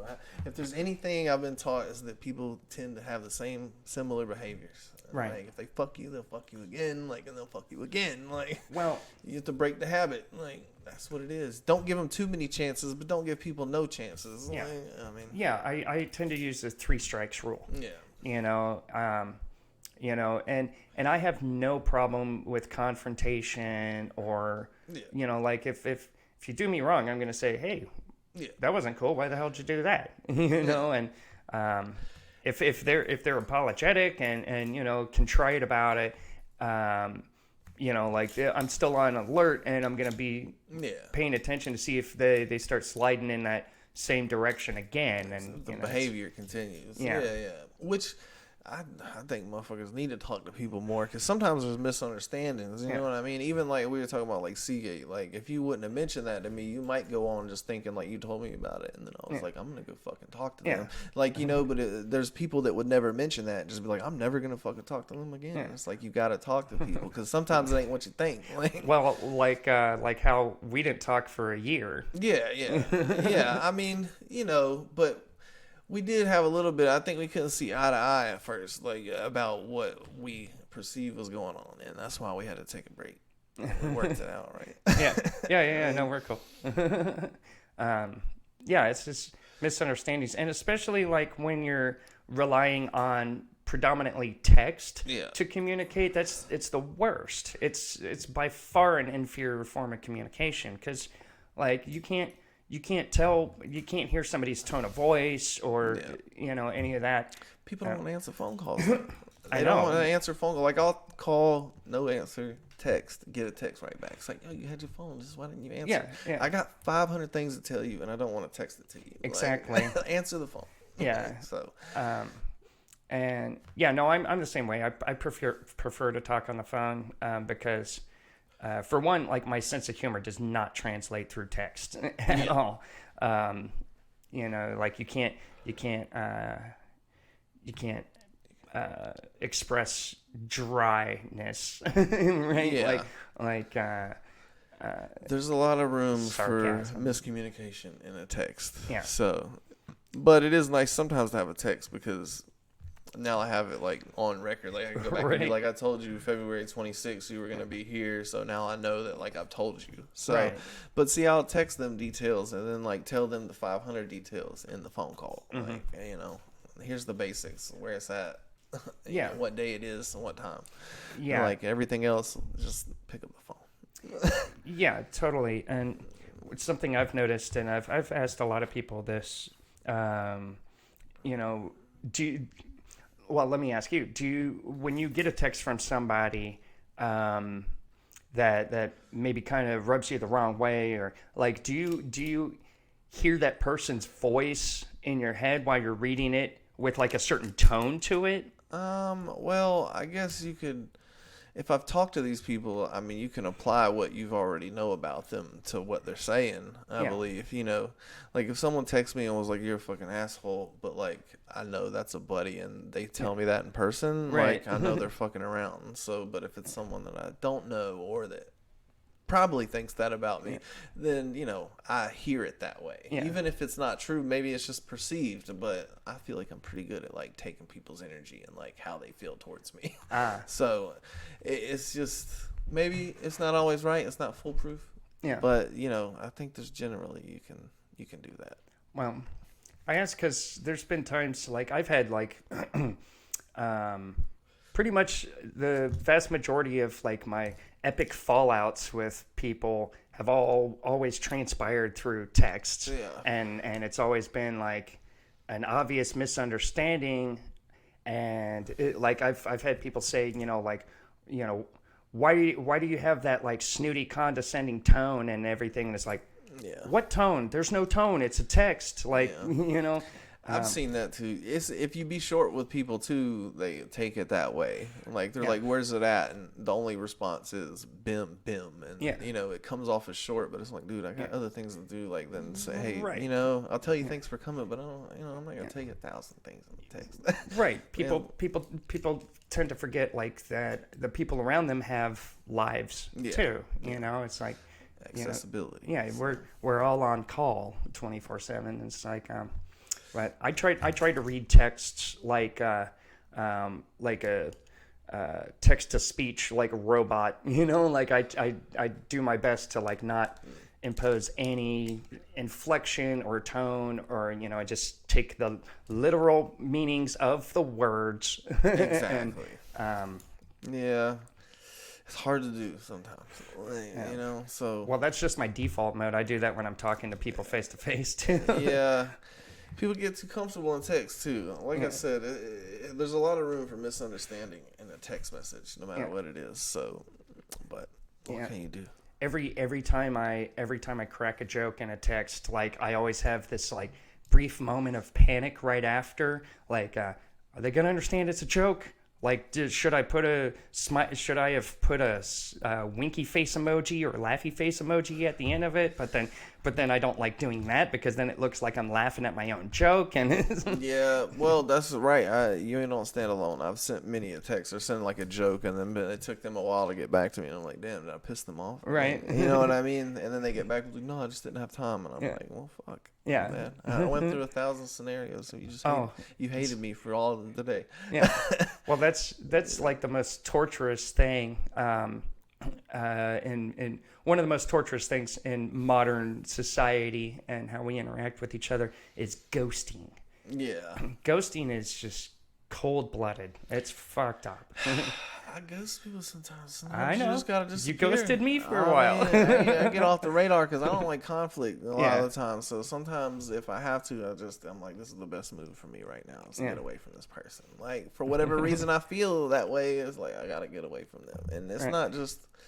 Sometimes I can come back, but, you know, just like I know you know the situation where I had fallout with, you know, so-and-so, and they were a really good friend of mine. So that hurt me to do that. But there was a part of me that was like, you can stay friends, but it's going to fuck you. Like, and so those ties like that are hard to cut sometimes, but sometimes you just have to get away from you people. don't want to say their name in public. I'm just not gonna call them out. You know what I mean? It's dead news. Yeah. But you know, between you and me, we know what we're talking about. Sure. And let me. I was gonna ask you this earlier, or I might have already asked you. How do you feel about like, you know, me, your friend, like still working with this person? Oh, you know, I would like.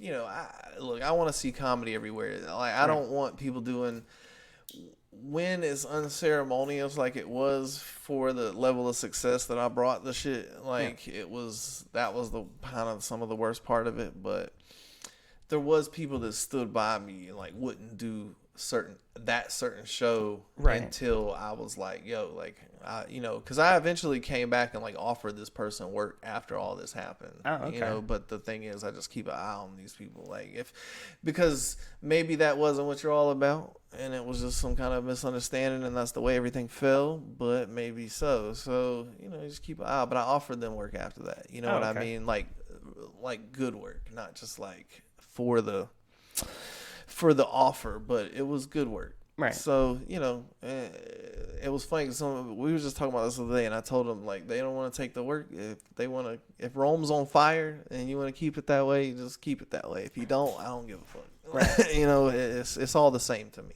So, but I feel like when people are a certain level of funny, it's like we can all help each other, or we can all just keep breaking each other down. And really, all we're doing is slowing each one of our roles. Every time we fucking do it, we're just putting energy into something that isn't important. So, Well, it's a mathematically provable fact that everyone in a zero-sum game loses in the end. yeah. You know, like you can get short-term gains, you can get a little bit ahead by screwing people over, but that's not sustainable.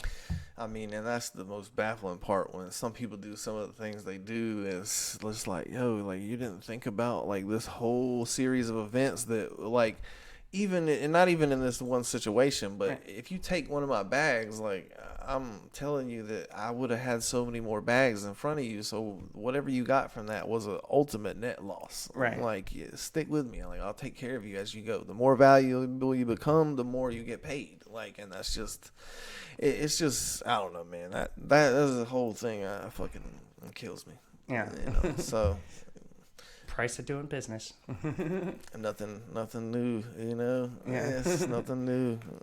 It gets worse, more like you said. You came from like LA or whatever, so I mean, it's even more cutthroat. They don't have these unsaid, unofficial rules like where you don't take people's venues and shit. You don't go behind and like try to like shit on them like with the venue. Like we have kind of that going on here. Yeah. But still, sometimes when the chips are down, some people are like, yeah, cutthroat. Like, Right. So, which you got to know when you need to cut throat.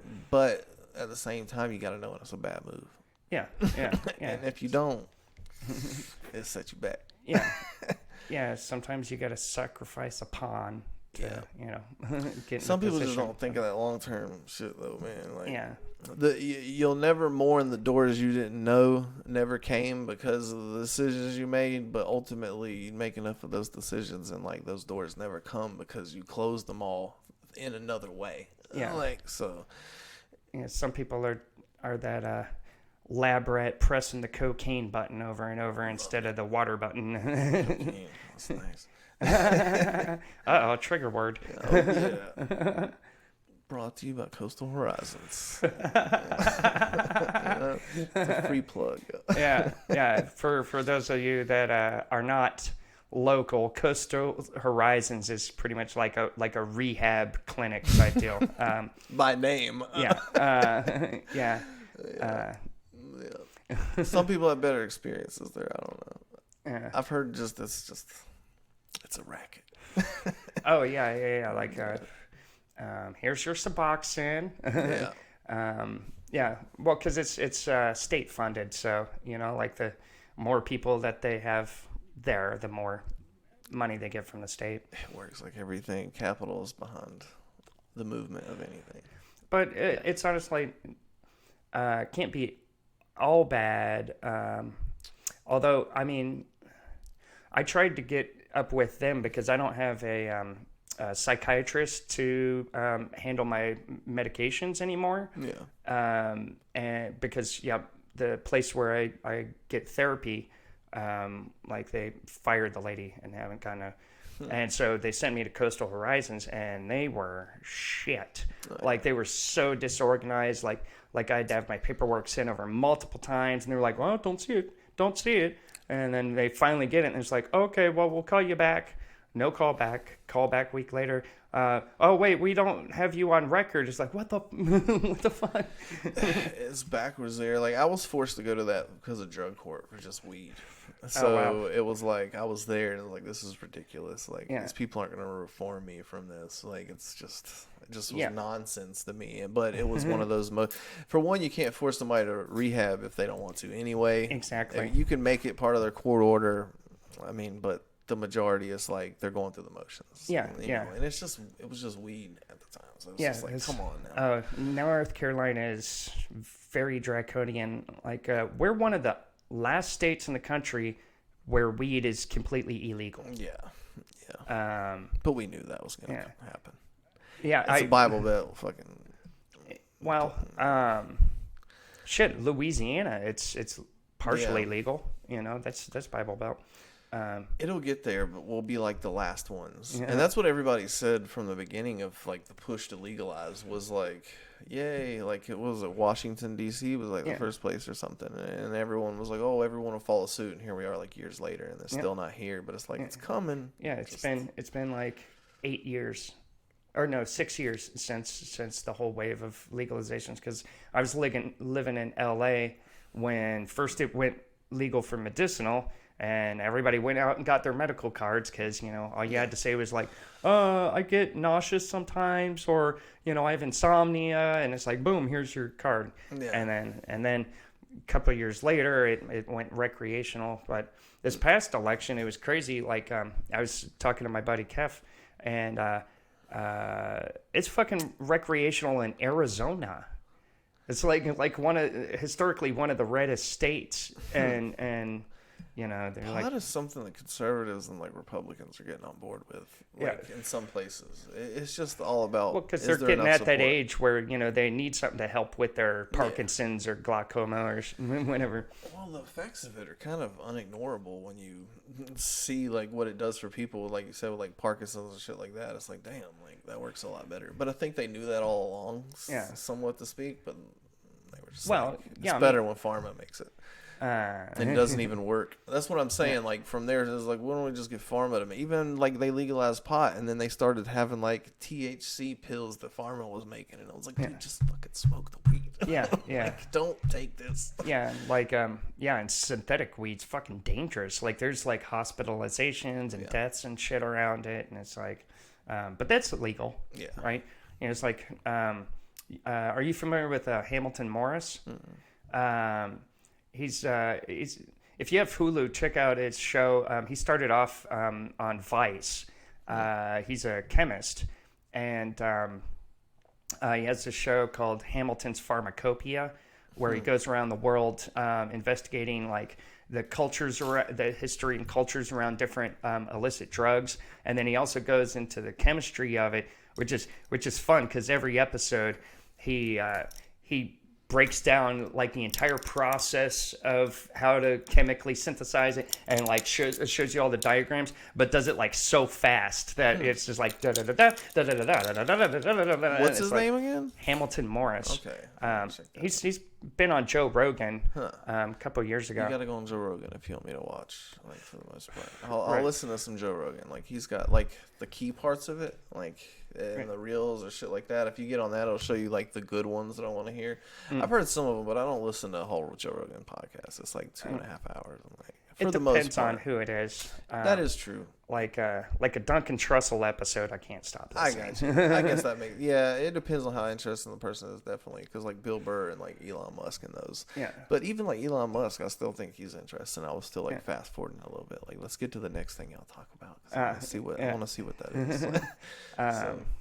Smoking weed was on there. Oh, that was hilarious. Like his stock dropped, and all the investors were like, "What the fuck is he doing?" And it's like, smoking pot. Like, yeah, who gives a shit? Like, it's funny. Just like, it's like, dude, do you smoke? Like, he says he didn't, right? Didn't he say that he has, but he doesn't? He said he does occasionally, but it's not like he's a daily user or anything. I don't think you'd be building rocket ships if you were a heavy user. Yeah, he's got autism, isn't that? But he's like a high functioning. Seems like it.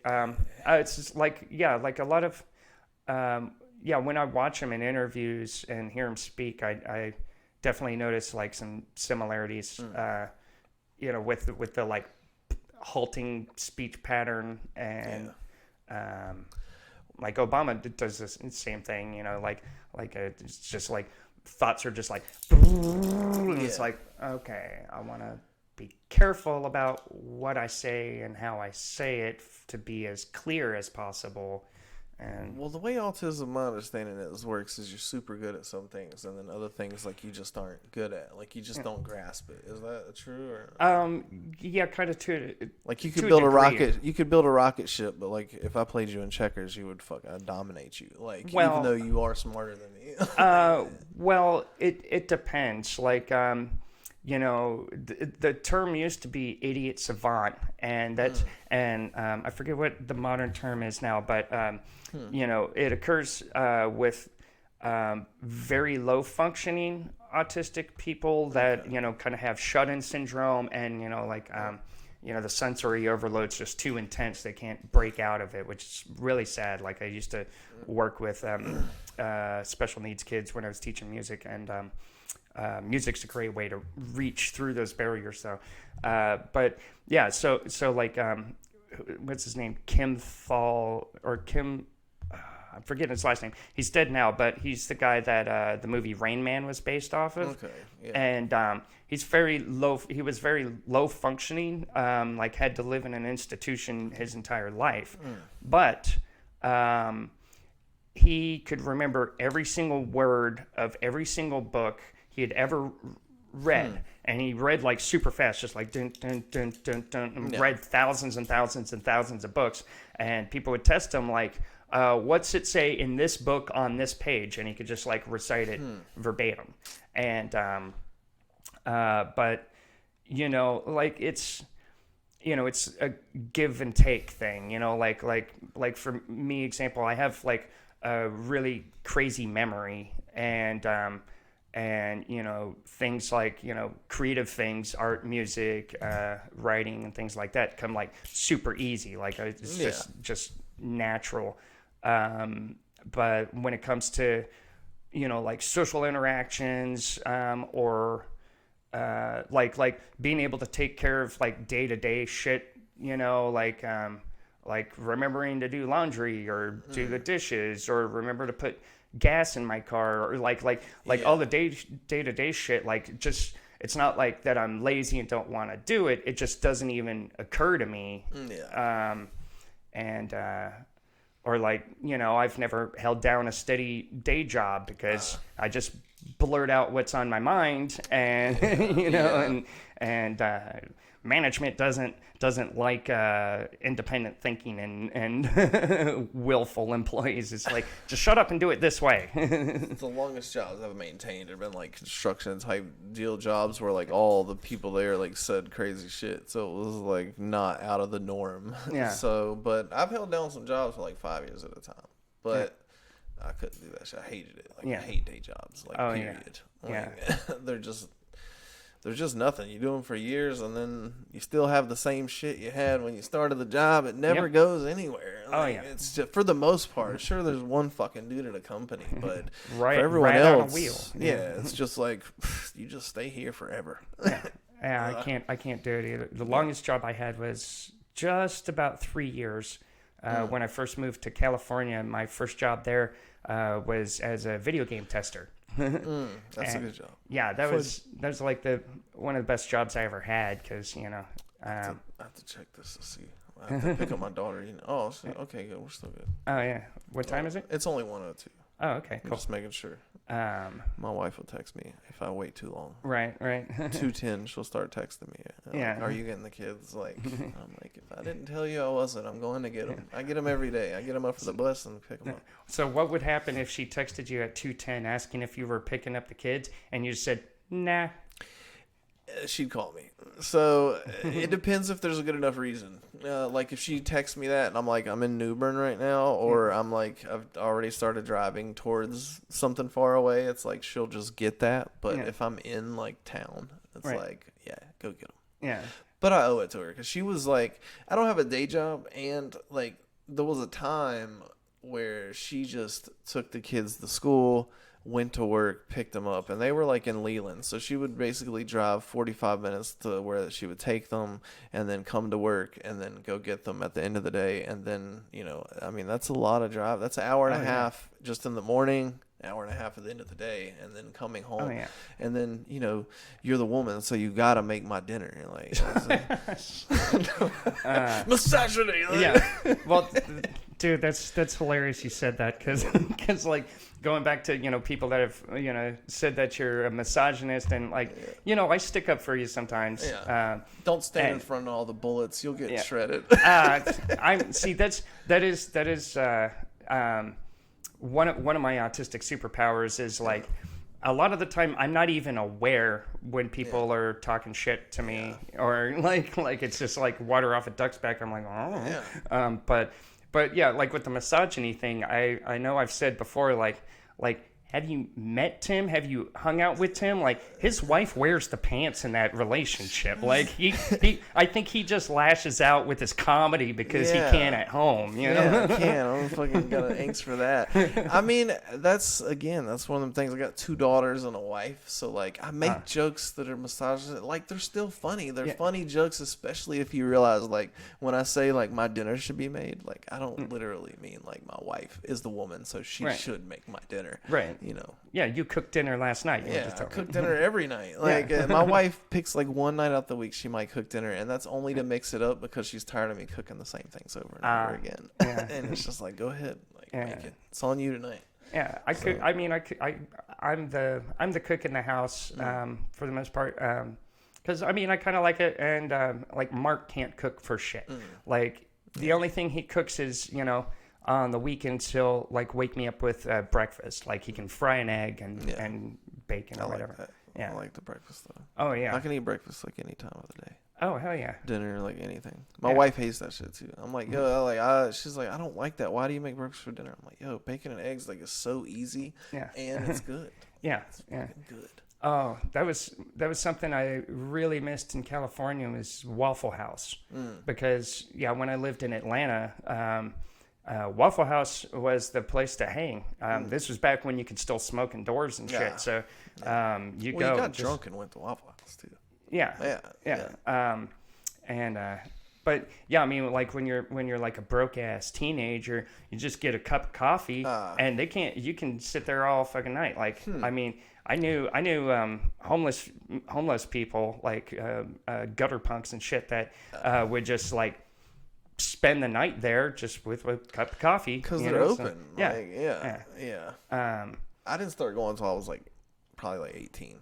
Yeah. And that was when we started drinking because I had like a license and we would fucking drive there. I did use taxis back in the day though. Like I don't really drink that much anymore, but we used to get taxis like because I didn't want to DUI. Like that was like the worst thing that could happen to you is what everyone basically told you. Like you get a DUI, it's fucking over. You got to pay $3,000 for a lawyer. You might hurt someone. You could kill yourself. Like it was the end of the world. So I felt. I mean, you shouldn't drive drunk, but I was like deep into like, okay, well, I'm not gonna drink and drive. Yeah. So now, fuck it. Nothing but problems.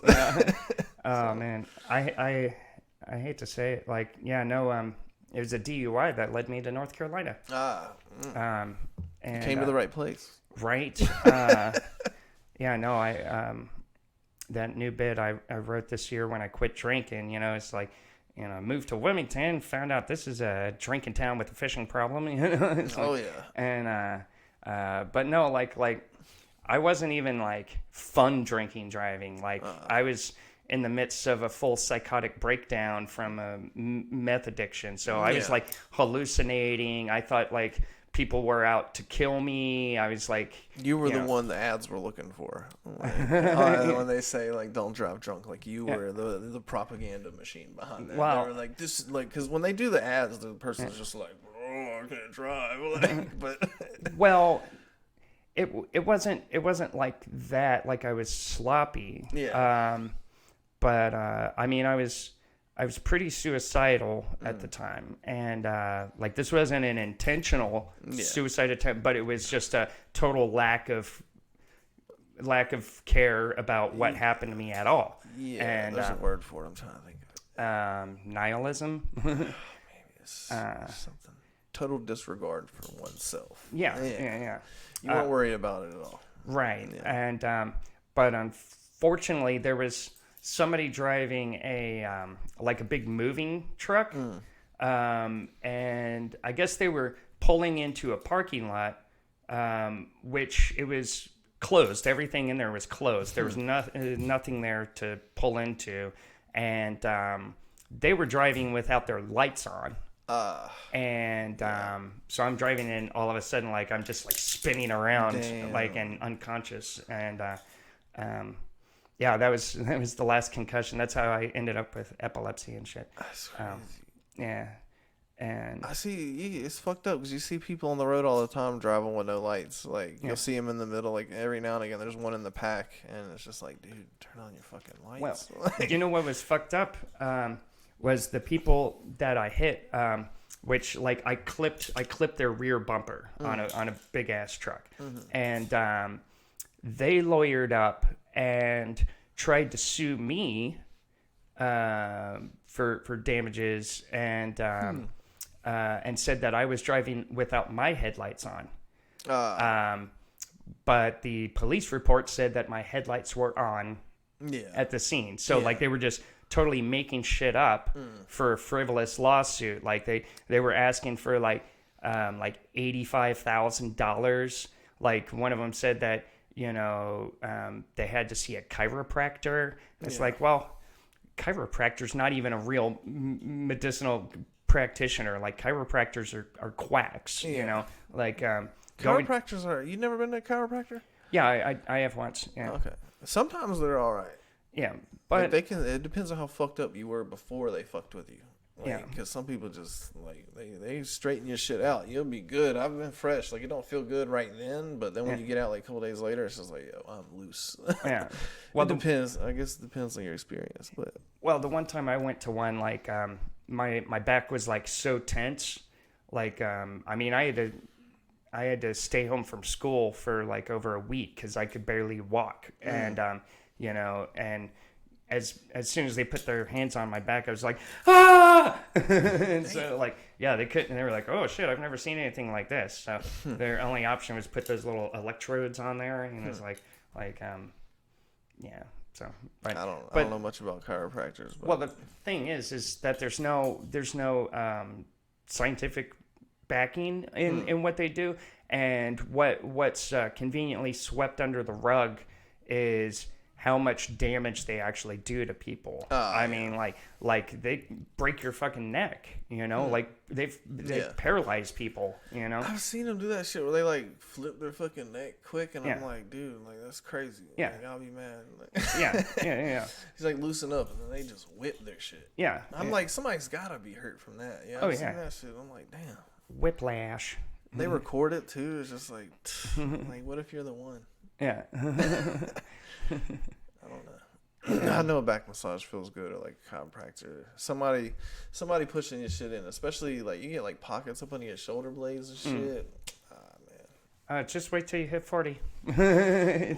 I when I was younger, and people would always say, when you hit 40, I'm like, I'll be fine, you know, and then sure enough, like just like there's some internal clock that says 40 years is where your body starts to fall apart. Like every single injury you've had your entire life, all of a sudden you feel it all at the same time every day. Well, that's what they tell you about your back and the whole working industry when you do it. Like, you'll feel it later because you can do it when you're young and it doesn't hurt, but then the damage comes later. Yeah. I have a joke about how I fucked up my back the first time. You've heard that. It's my yoga class joke. I may have heard that, but I don't remember it at the moment. Oh, yeah. Anybody else ever suck a dick and be like, why the hell did I just do that? You know, I'm not as fit as I used to be. Now my neck fucking hurts, and you know, I already knew I didn't like the taste of my own jizz. I did hear that. Yes, I did hear that. Yeah, I did hear that one. Yoga class. Yeah. I know we were talking about joke writing earlier, but that's part of why I don't like workshopping too. I like shit to just come to me, and like I only make jokes through like life experience. Yeah. Like it's something, or you know, it could be the smallest thing. It's gotta like make me want to write something. Right. Taking it from life. So I'm not good at just thinking of things like let's just make up a fake story. It's gotta something's gotta inspire it. Speaking of like, have you been writing pretty frequently? Because I know you're just like booked, and like I pretty much never see you at the open mics working out new material. And I mean, all the shows that I do with you, like I know all your jokes pretty much. I could probably do your set. Oh yeah, for sure. That's the difference. And look, I took some heat because they started to try to say like I just use the talent and that I only can do like 7 or 8 minutes. I've heard this shit before. Right. And it's like, you know that like I do more time than this. It's just when you see me a host, I'm not writing. There's no realistic way to write all that new time between show to show.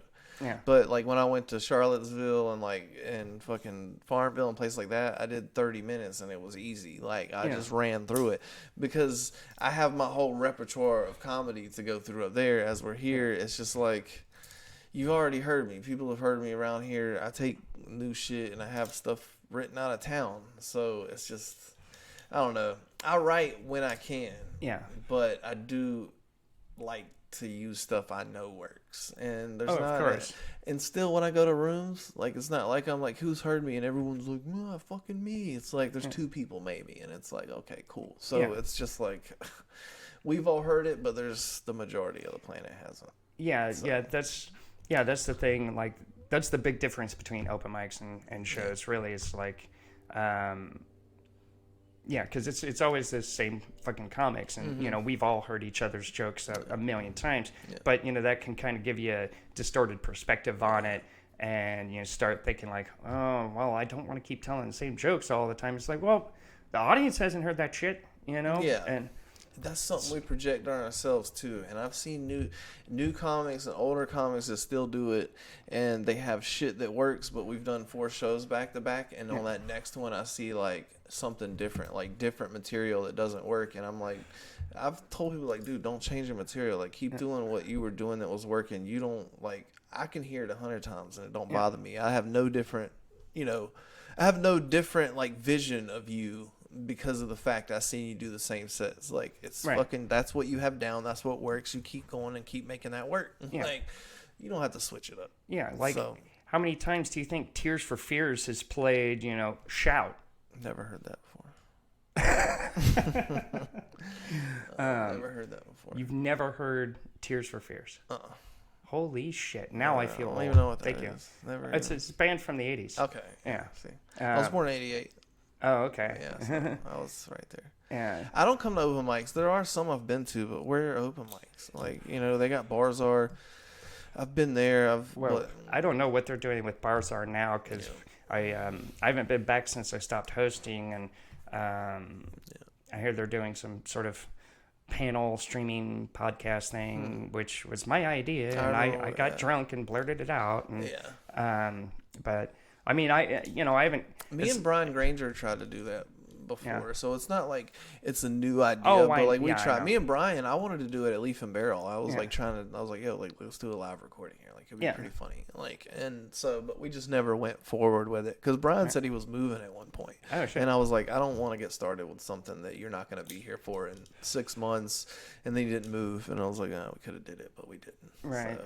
Well, like, with the Barzar thing, like I haven't. It's not that I haven't been back because bad blood or anything, like whatever. It's, you know. You just haven't gotten back yet. Well, I switched band rehearsal nights because I had that night open now, so now I rehearse on Monday nights. But I do the Port City Cheesesteak on Tuesdays and Dead Crow on Thursdays, which Dead Crow, I mean, it's... I've wanted to make that cheesesteak one a bunch of times. I don't remember until it's fucking like it's 8 o'clock and I'm like, God damn it, that was the day. I mean, I will say this, like it's fun, like because it's a bunch of comics that we all know. It's more comics than people, and so it's fun to try new stuff out and dick around. But I like the Crow because there's always a crowd and there's always like different people and it feels more like an actual show. They do have a crowd there. It looks good in there. It looks good. Yeah, you could get a better feel for if something's working or not. Although I would argue that getting comics to laugh is an even better indicator sometimes if something works. Because they've heard you too, so if they hear new stuff you're doing and they're laughing, it's funny though. If you write a new joke, they notice. They notice. Like even at an open mic. So it's just like, I've not heard that before. And it's like, it's new.